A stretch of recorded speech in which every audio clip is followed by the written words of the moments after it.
안녕하십니까. 영화로 만나는 인문학 서덕민입니다. 오늘은 마이크로 러닝 콘텐츠로 여러분들 잠시 만나 뵙게 되었는데요.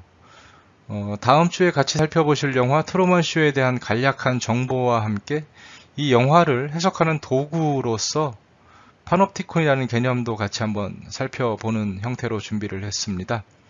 흔히 원형 과목이라는 용어로 잘 알려져 있는 이 파놉티콘이라는 개념을 통해서 트루먼 쇼를 들여다보면 이 트루먼 쇼가 주는 메시지를 훨씬 더 명확하게 우리가 이해할 수 있을 것 같고요.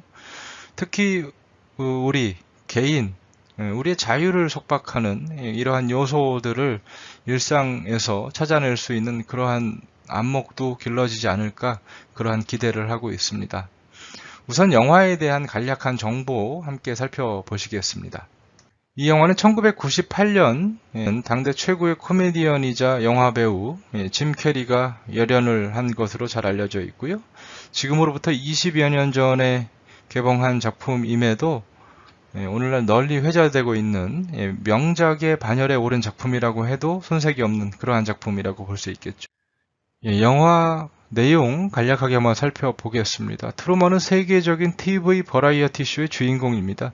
제작진은 헐리우드의 거대한 스튜디오 시헤이븐을 건설하고 트루먼의 탄생에서 성년에 이르는 전 과정을 리얼타임, 즉 라이브로 방송을 하게 되는데요. 트루먼은 자신이 이 라이브 쇼의 주인공이라는 사실을 꿈에도 모릅니다. 쇼에 등장하는 부모, 아내, 친구들까지 모두 다 연기자이고 등장인물들은 배우로서 각본에 따라서 충실하게 연기를 할 뿐이고요. 짬짬이 간접 광고를 진행하는 등 이 버라이어티 쇼의 이 목적에 맞는 그런 활동들을 진행하게 됩니다. 그런데 어느 날 트루먼의 삶에 균열이 생기기 시작하는데요. 갑자기 하늘에서 조명이 떨어지거나 오래전에 바다에서 목숨을 잃은 아버지를 길에서 우연히 만나기도 하는 등 점점 트루먼은 자신이 TV쇼의 주인공이라는 사실을 인지하게 되고 결국은 트루먼은 시 헤이븐을 떠나서 바다로 나아갑니다. 이때 쇼의 연출자 크리스토프는 배를 타고 시 헤이븐을 떠나려는 트루먼의 길을 막기 위해서 인공 폭풍우를 만들어서 배를 전복시키려 하지만 트루먼은 이러한 고난을 이겨내고 시 헤이븐을 떠나게 됩니다. 크리스토프가 트루먼에게 자신이 만든 세상에 안주하기를 제안하지만 결국 트루먼은 이 크리스토프의 말을 듣지 않고 실제 세계로 뛰쳐나오면서 영화는 막을 내리게 됩니다. 말씀드린 것처럼 이 영화를 통해서 우리의 자유를 속박하는 요소, 이런 것들을 좀 더 면밀히 살펴보기 위해서는 프랑스의 석학 미셸 푸코가 이야기했던 일망 감시장치, 즉 파놉티콘의 개념을 보다 면밀하게 이해한다면 훨씬 도움이 될 것 같습니다. 한번 읽어볼까요? 우리는 하나의 톱니바퀴 같은 존재이기 때문에 결국 우리들 스스로가 이끌어가는 권력의 효과에 포위된 채 일망 감시장치 속에 있다. 푸코는 감시와 처벌이라는 아주 대표적인 저술을 통해서 이 은밀하게 우리를 감시하고 또 은밀하게 우리를 통제하는 장치로서 일망감시법에 대해서 이야기를 하고 있는데요. 이 실체에 대해서 같이 한번 살펴보겠습니다. 푸코의 감시와 처벌에서 묘사하고 있는 원형 감옥의 형태를 인용해 드립니다. 주인은 원형의 건물이 에워싸고 있고 그 중심에는 탑이 하나 있다. 이렇게 벽면이 다 감옥 형태, 독방의 형태로 되어 있고요. 이 중심에는 탑이 하나 우뚝 서 있습니다.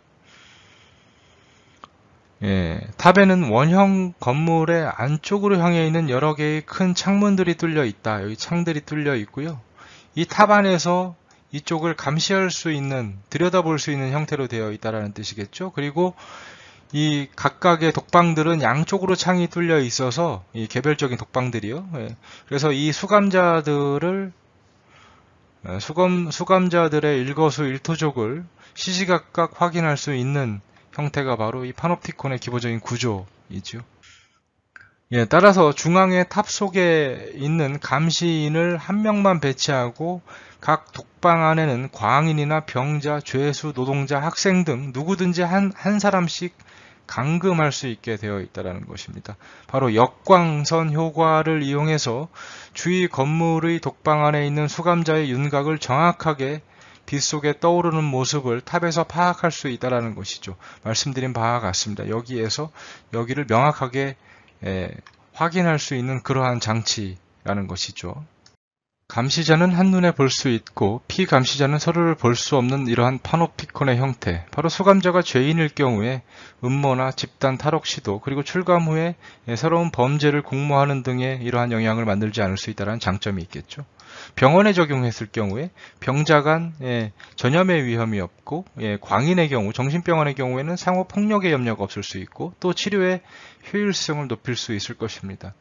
그 다음으로 학교에 적용했을 경우에, 어린이일 경우에 남이 한 숙제를 베끼거나 시끄럽게 구는 등 학습 효율을 저해하는 요소들을 제거할 수 있겠죠.